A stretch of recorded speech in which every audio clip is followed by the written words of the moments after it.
Good morning. Welcome to Freeway Bible Study. Today is August 26, 2019. This is the last installment of Volume 1 in the Freeway Bible Study series. I've decided to stop here, not stop my Bible study, but stop Volume 1 here due to the significance of Exodus 26, which was really a blockbuster of a chapter for me, and really knocked me, whoa, look at that sunrise, knocked me for a loop. I'll explain more about that in a second as we get into it. And so I decided to stop here, and I've actually completed the publication of Exodus 20 of Freeway Bible Study version 1, volume 1, Genesis through Exodus 26. It's published, it's out there on Amazon and ready to go in print and e-format. So let's get into it. I spent a whole month after studying Exodus 26 digesting it. I actually took a whole month off of social media too, digesting what I learned and then compiling that into the final product of the book. And basically Exodus 26 deals with, among other things, slavery. It's basically, and it starts off in an interesting way. This is really important. There's a little bit right at the top. If you remember Exodus 20 is where we get the Ten Commandments, which contemporary believers like to call that the moral law. And they separate that from the rest of the law, which they believe has been fulfilled by Christ and no longer needs to be followed. So everything that follows after the Ten Commandments is basically historical information. Now the Jews, on the other hand, believe that they need to follow the rest of the law. There are 613 prescriptions in the entire law, the laws that were given to Moses by God.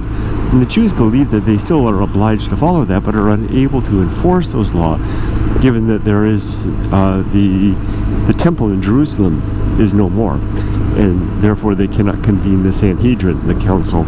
And there's different types of Sanhedrin: the big, medium, and the little Sanhedrin. The big for the temple in Jerusalem, medium for the smaller sized groups, and then the little one for like the little communities. And they don't have that, because without the temple they can't have that connection, that oracle, that interface. Oracle's not the right word, with God.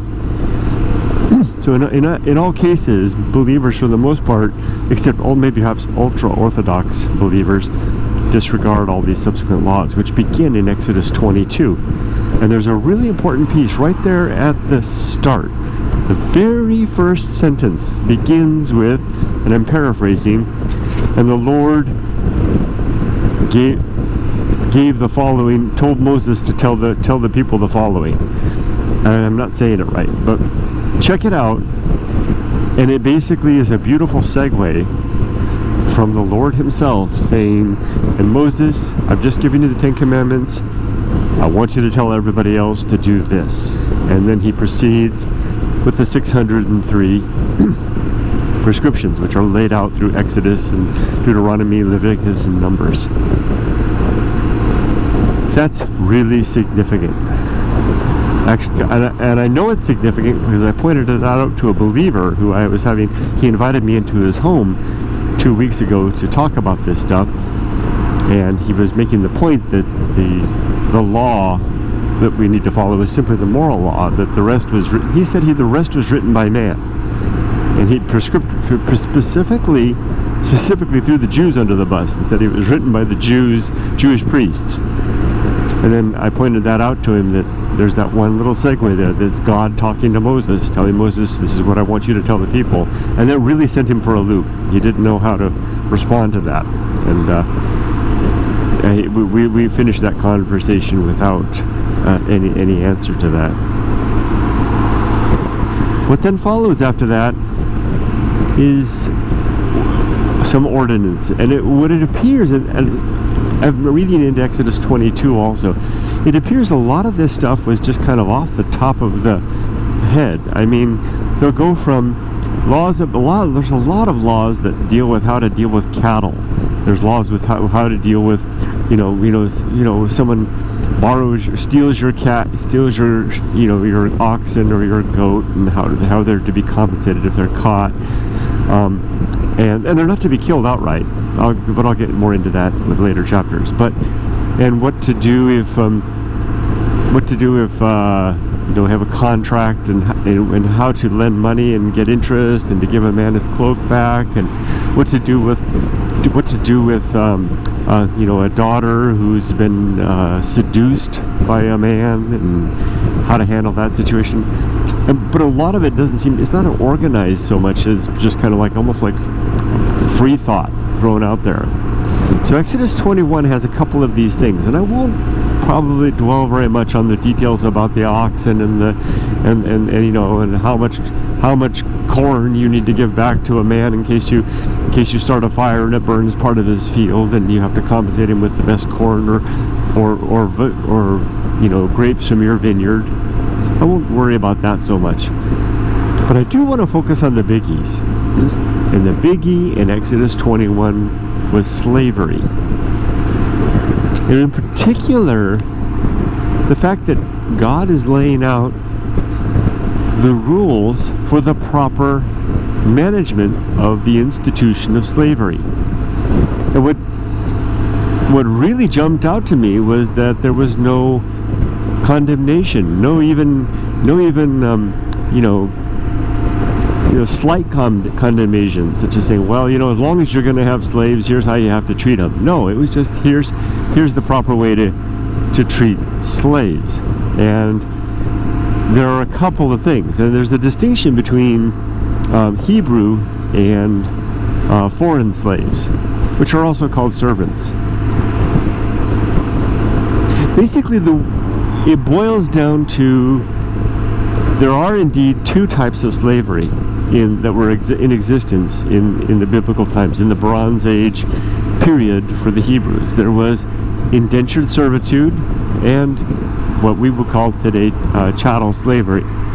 The indentured servitude part often occurred when, for example, a family was in debt and they couldn't make amends. They couldn't keep up with the interest or the payments on principal. Although you're not supposed to charge interest to your fellow Hebrews, they couldn't keep up for whatever reason, and they would sell themselves into slavery. Or, for example, if a thief was caught stealing something and he wasn't able to compensate, or damaged goods or something and didn't compensate, that was one there. Let's say, for example, that you damage something and you can't compensate the owner for it, you might be sold by the judges, the Sanhedrin, the local Sanhedrin. You might be sold into slavery, and that slavery might take the form of a certain number of years before you're freed by agreement, or it might fall to the custom of settling all debts in 7 years, including releasing all slaves from their bondage. And if that fails, there's always the Jubilee, which is either 49 or 50 years, depending on your sources. I read the book of Jubilee recently, where that was pointed out as a distinction. That's if you're dealing with the Hebrews. And furthermore, with the Hebrews, there's some interesting bits and pieces about, for example, that if a Hebrew man goes into slavery and he brings his wife and children with him, when he's freed eventually in the 7 years or the Jubilee, or when his time is up, or if he's able to maybe find a way to compensate his master, assuming they allow that, then he goes free with his family.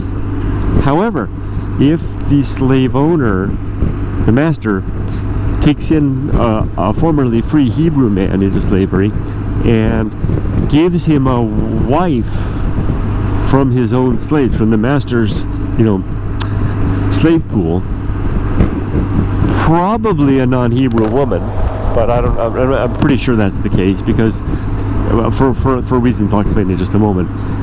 Then, when the man goes free, even if he has children by that woman, she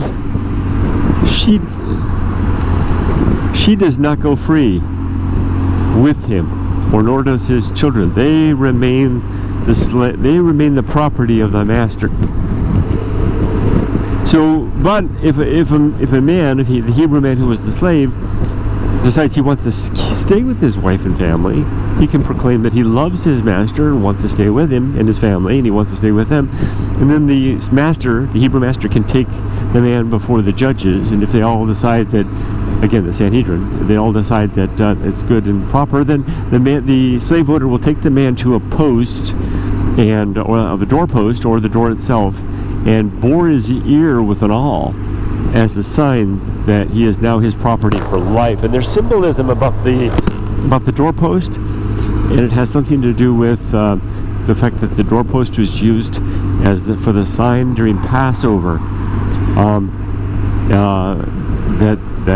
of the Jewish household. So I'm not sure, I can't quite remember that detail. Remember, I spent like a total of like 2 months on Exodus 21, and then I took a break, and I'm basically reciting this right fresh out of my break without really thinking much about it. So, but those are the details. But I'm glad these are the details that are actually in my head, hopefully permanently.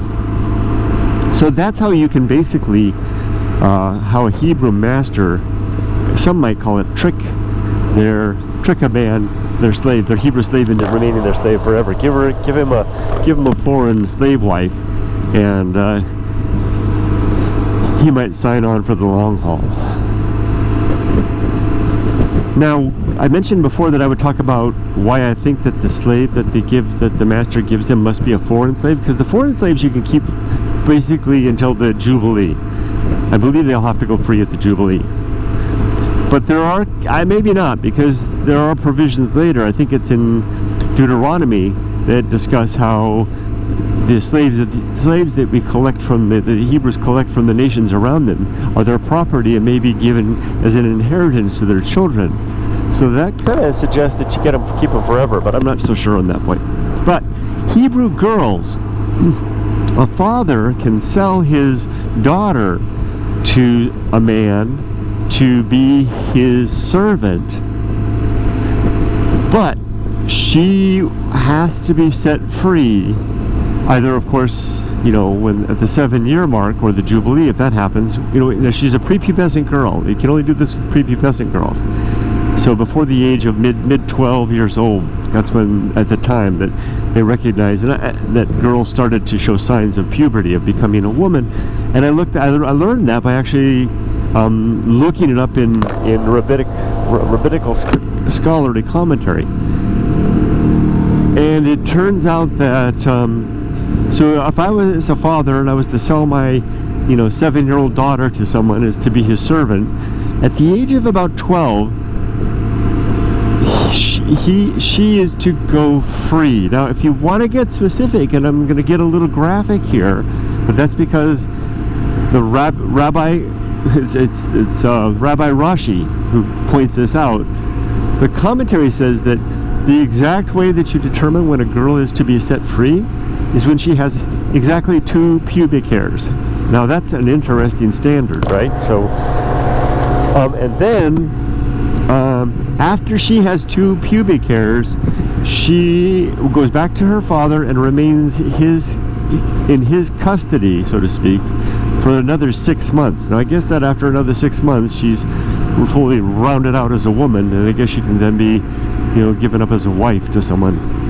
So that's an interesting one. So that's why I don't think that the Hebrew masters are giving grown Hebrew women to the Hebrew men who are their indentured servants, because the grown Hebrew women must be set free at the onset of puberty. Complicated stuff.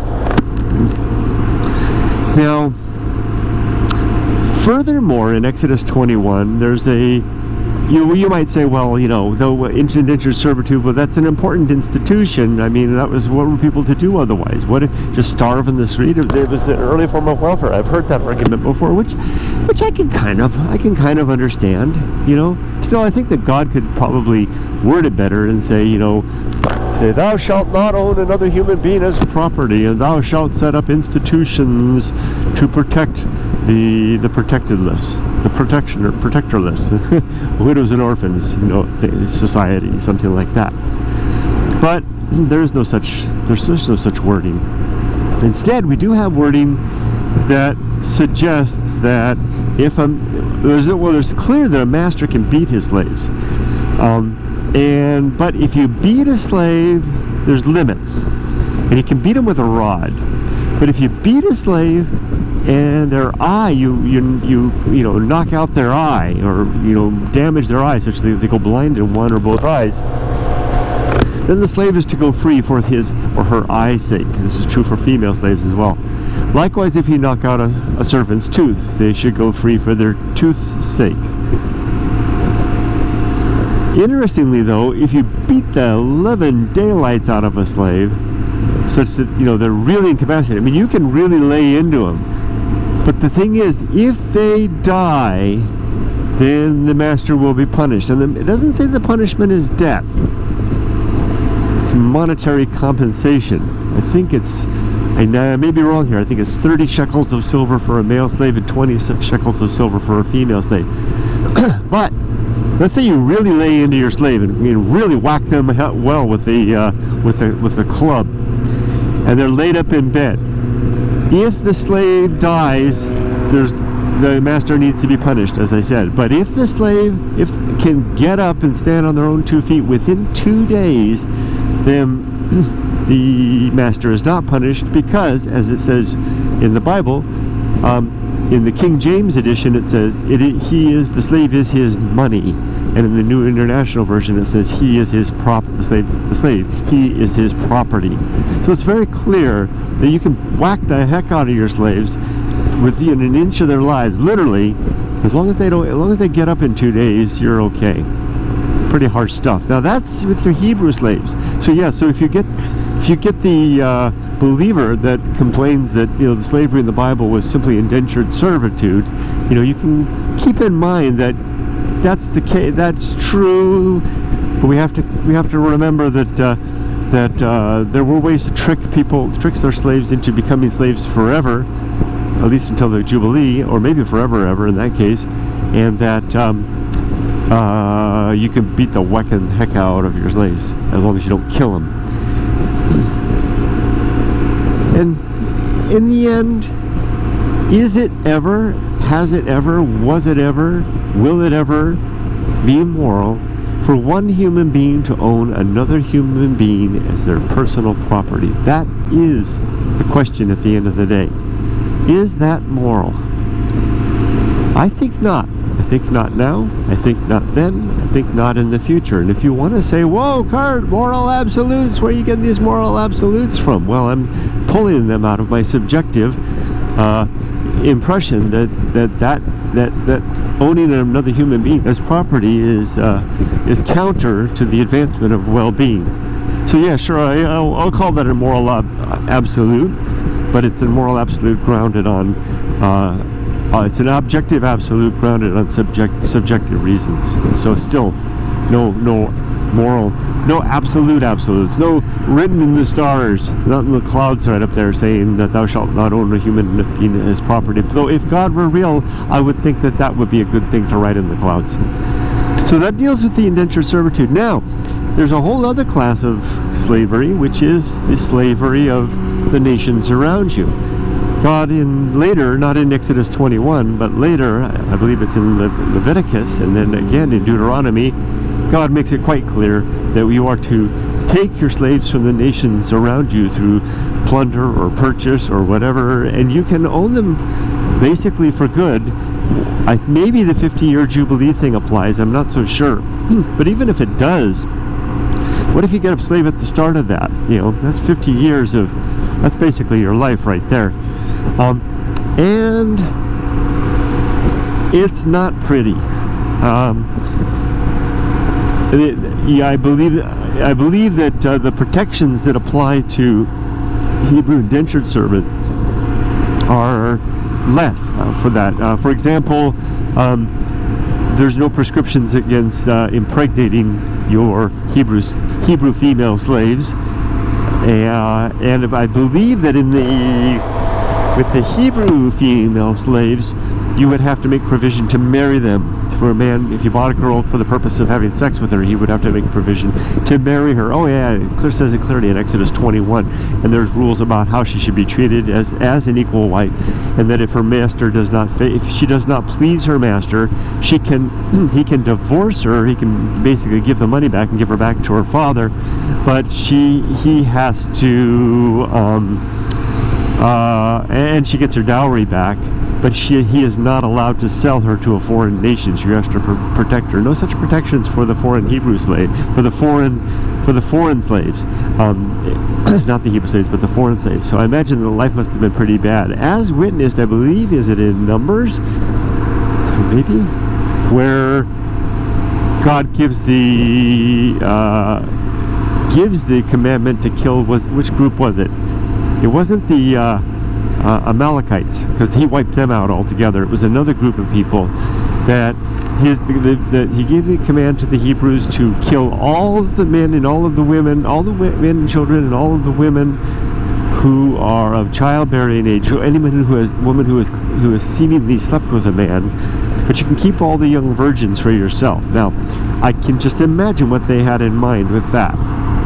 So that's, again, that's morality straight from the Bible. That was God giving that instruction to the Hebrew nation to do that, and they executed that literally. So what happened to me after the end of Exodus 21? At the end of Exodus 21, I suddenly realized that even if the God of the Bible, who I no longer believe was true, who I stopped believing was true when I was 16, when I basically lost my faith one day, when I realized through studying the New Testament that there was no good reason to think that any of this was true. There was no true evidence, and that faith was empty, that you could have faith in anything, that basically it was a house of cards, the whole thing.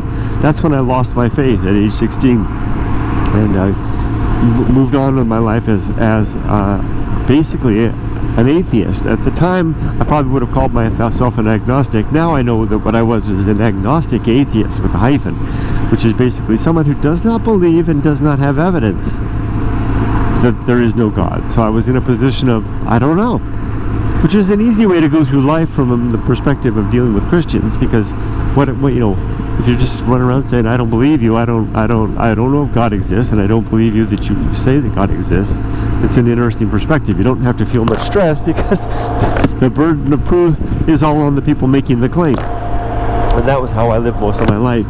Exodus 26 changed that for me in two ways. The first way it changed it was I suddenly realized that not only did I not believe that the God of the Hebrew Bible was real, but if that God was real, then he was an immoral entity, for the simple reason that he did not, or does not, condemn the institution of slavery, of one human being owning another human being as their personal property. That is an immoral position.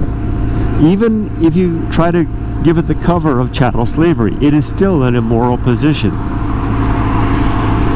There are ways that you could have someone work for another person to pay off a debt and still secure that human being's basic human rights. Again, basic human rights. Kurt, are you treading on moral absolutes? Perhaps, but I believe I also have my subjective reasons to believe that those are important. So, given that nowhere in the Bible does God ever suggest that owning a person as your personal property is not a good thing. In fact, even in the New Testament, Paul even admonishes slaves to obey their masters, even the cruel ones. So, given that that's the case, clearly God is an immoral, dare I say, thug? I dared say it. Furthermore, not only that, not just for slavery, but for a host of other reasons, including misogyny, genocide,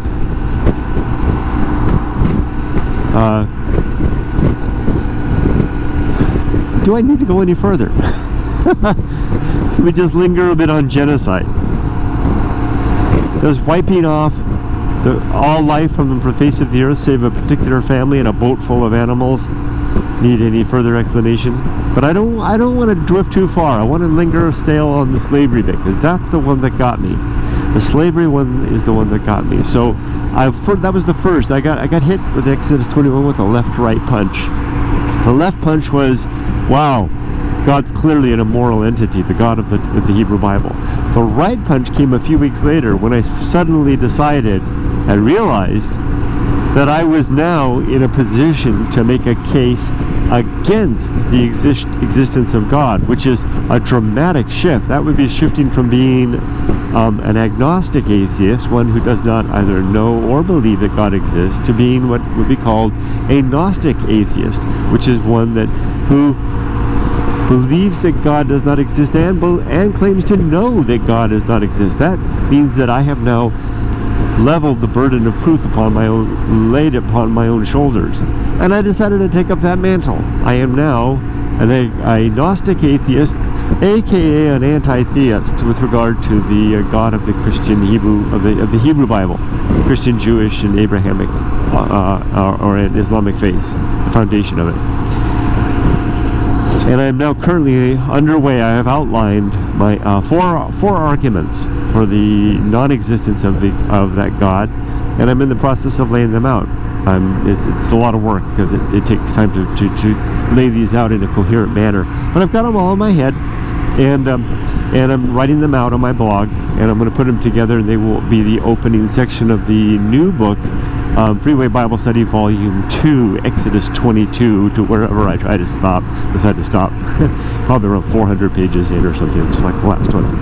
Anyway, that's where I am now. I'm now an anti-theist, and I look forward to bringing the fight to the believers. No longer will I be simply going to them and saying, I don't believe you, and watching them try to come up with reasons why their beliefs are good, but I'm going to say instead, I don't believe you, and I have good reasons to think to state that your God is not real, and here are my reasons, and I'm willing to hear what they have to say. So I'm putting myself out there. So guys, I'm not just on the defensive mode anymore. I'm now in the offensive mode.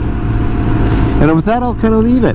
That's the end of Freeway Bible Study, Volume 1, Genesis through Exodus 21. And the dramatic transformation of myself from a mere non-believer, a mere agnostic atheist, to now someone who not only believes that God is not real, but God is immoral and does not exist. God, or I should say, God as portrayed in the Bible, is an immoral entity who also does not exist, which is a claim I am now prepared to take to those who want to engage me on this, and I'm ready to do that, or nearly ready. I just got to finish writing it all up. Thanks for joining me for this long ride through the Bible. I'll be closing off this particular playlist and starting a new playlist on YouTube, Freeway Bible Study, Volume 2. Take care, everybody. Have a great day. Make it a good life. And as I say elsewhere, be safe, but not too safe. Take care.